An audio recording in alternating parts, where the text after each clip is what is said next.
In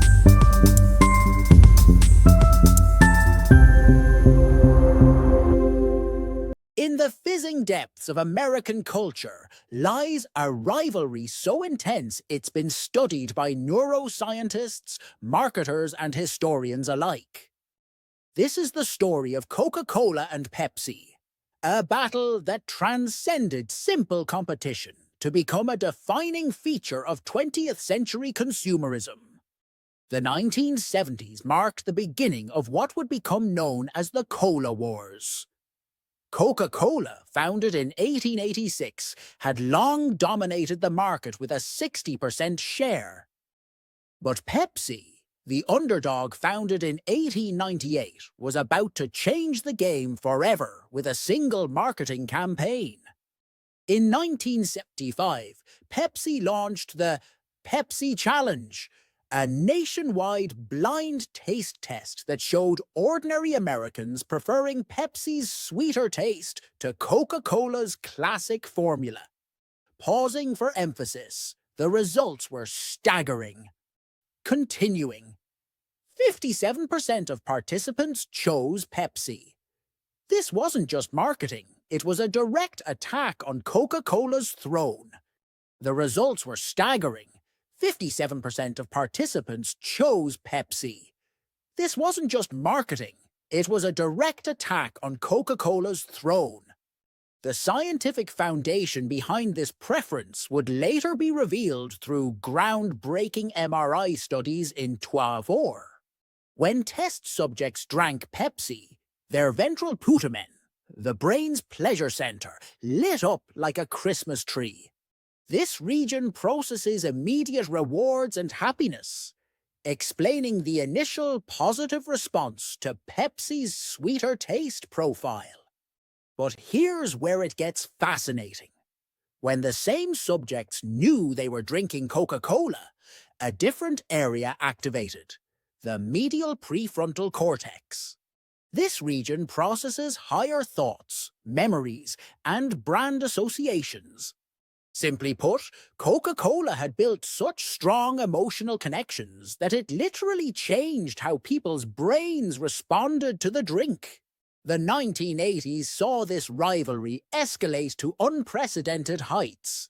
Coca-Cola's market share had dropped to 24% in key markets, while Pepsi had climbed to 21%.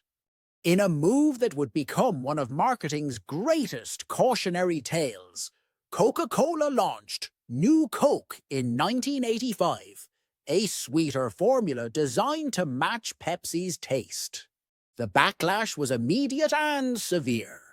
Within 79 days, Coca-Cola reintroduced the original formula as Coca-Cola Classic.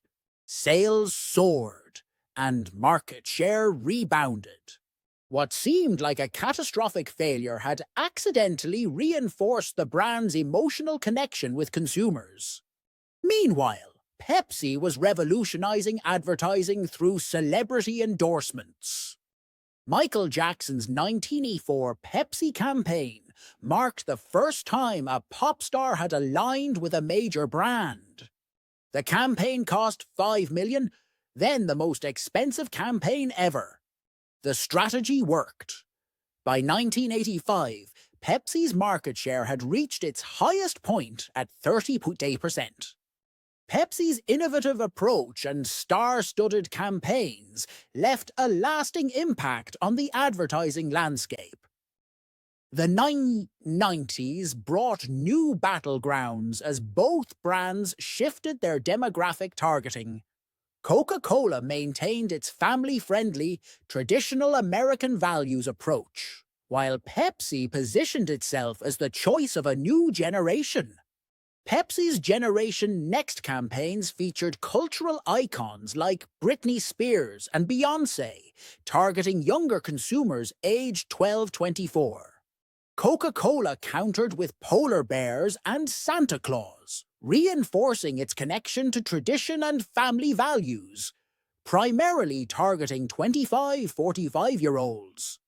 This was reflected in their advertising budgets, with Coca-Cola spending 1.4 billion globally in 1995 compared to Pepsi's 1.2 billion. The advertising impact was measurable. Studies showed brand recognition rates above 95% for both companies, higher than any other consumer products in history. By the late 1990s, Coca-Cola commanded 42% of the global soft drink market, while Pepsi held 31%. Both brands' formulas underwent subtle changes throughout these decades.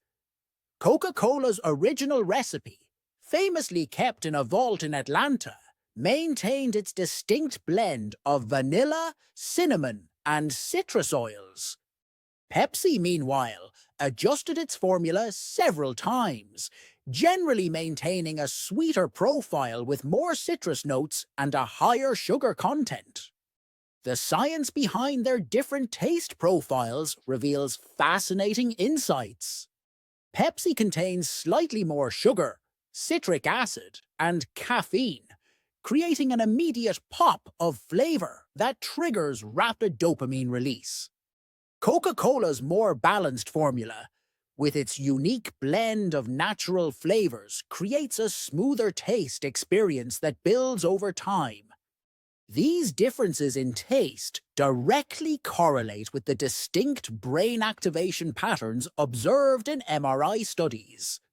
Pepsi's immediate reward response in the ventral putamen aligns with its flavor profile, while Coca-Cola's activation of the medial prefrontal cortex suggests a more complex, emotionally driven consumption experience.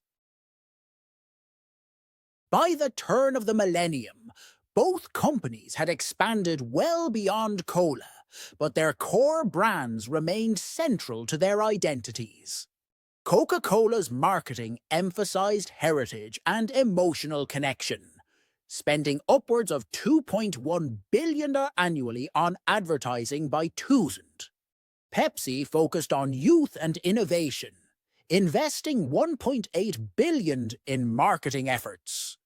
The impact of this decades-long rivalry extends beyond sales figures. It shaped advertising history, influenced consumer psychology, and demonstrated the power of branding to literally alter brain function. The Cola Wars showed that taste alone doesn't determine success. The stories we tell about our products and the emotions they evoke can be even more powerful than the products themselves. Today, as younger generations shift away from carbonated soft drinks, both brands face new challenges.